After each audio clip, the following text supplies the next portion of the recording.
I always think that life is by design. You get to design it. So be a great designer. People forget and at 18, all the time. You can do that at 46 if you want. Oh, you can do that at 70. Yeah.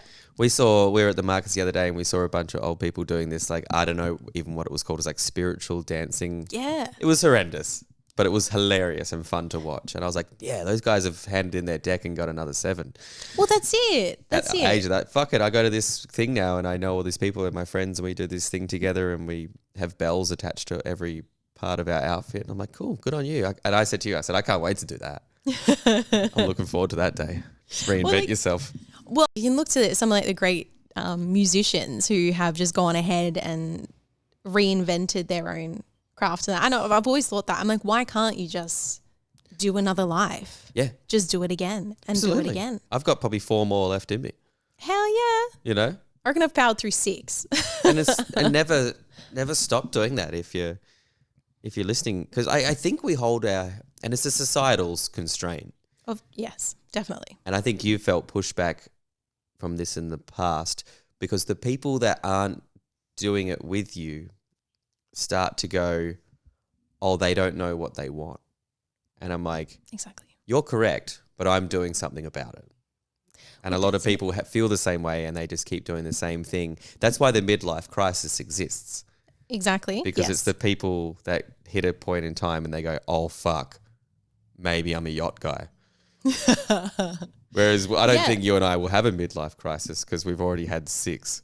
Totally. I always call them like existential crises because I'll just be like, oh, what's happened again? I tried that thing. I didn't like it. But it only became a crisis. Now they're not so much crises because I'm just like, oh, yum. What is my next deck of cards? Yeah. And but when the pushback you mentioned before, when I had all of those pushbacks, it's because it's like, obviously with, with the industrial age, it's, if you weren't a part of the 9 to 5, you were a problem because you're not offering anything to society. Yeah. And that's because being artistic and creative, there was no room for it. And so as the age changes and there's generations who are still stuck in the previous age, anything that is outside of the norm becomes scary. And so what I experienced being oh, I'm going to try this now. I'm going to try this. I'm going to try this. Everyone's like, but I'm like, what do you mean? I'm having heaps of fun. I find, and society doesn't, I find this a lot, and it actually hurts my feelings. Society sometimes doesn't associate what I do now with work. Definitely. I found that in the pandemic a lot. In the first sort of few lockdowns were okay, but the second one, it was like I couldn't get any money assistance because what I did wasn't really considered work. Yeah. Yeah. And it's like, well, we are work. We might not, it's hard to put on paper what we give, but it's easy to see once it's gone. Yeah. That's exactly right. We entertain the people that are within the structure to let them have the downtimes to keep their sort of fuel tanks topped up to keep going. And not everyone's creative, and that's completely fine. And some people are very analytical, and that's awesome. But they need a release, and they come and see things that we do.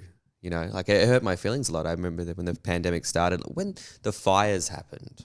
Oh, yes. Just before in Australia. If you're listening to this internationally, remember Leonardo DiCaprio was posting about it at the time. They're like, Australia is on fire. I did 12 free gigs for support of bushfire things because as an artist, that's what you do. Yeah. People say, hey, we've got this gig. It's for thing. You go, fuck, that's a great idea. I'd love to do on that. And then when the pandemic happened and we didn't have any work, it was like the government and the power to be were like, you're not. I was like, well, we're the same people that help out when now we need a hand. Is that too much to ask? Yeah. And it upsets me, but then you can't have it the other way. Otherwise, everyone wants in and then there's no struggle. And then when there's no struggle, so that's like music, right? Good music comes out of struggle.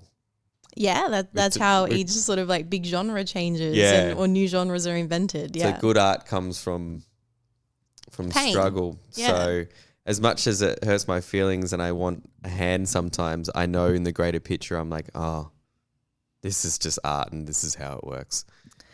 I mean, yes and no, because like there's another. This is something that I think about a lot, and it's the fact that because the industrial age is now ending, like in the sense that it's pretty much been done, and we don't have to go to a factory and toil. No, we don't. And soot any longer. Exactly. There's robots that will do my shopping. Like it's fine. Good. Exactly, right? And so which that means that the analytical mind is no longer the thing that is on the pedestal. And instead, the mind that people are seeking out now is the creative mind.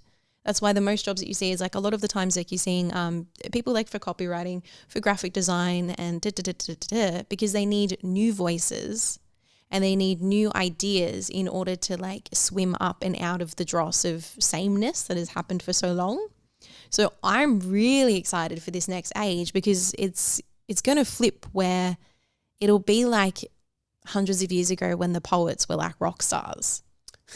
Yeah. And it's like, yeah, they're like, but they're saying it how, you know what I mean? Like, and like to be a poet like was a huge deal.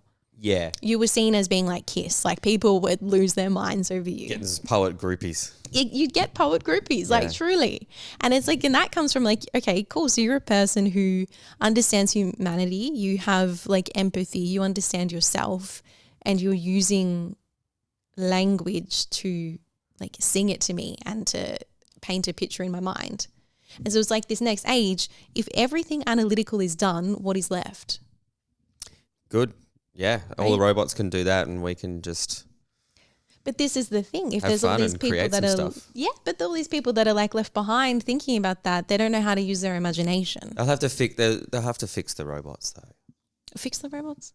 Yeah. Well, the robot's got to break down. So I look forward to this age because it won't happen in our life, but in 500 years from now, humanity might not be the dominant species. Well, yeah, true. Yeah. Which is cool. Yeah. That's great.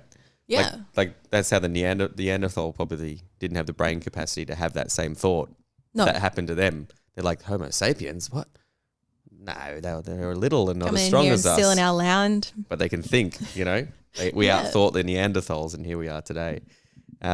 We might be a servient species to some AI superpower. And then how cool is that? Because in 2,000 years from then, they create something that supersedes them and then the AI is just, doing to the thing. And before you know it, everyone's just sort of a speck of sun energy. In that sun energy society, there's a whole bunch of them that are just like, oh, I wish the government supported my art.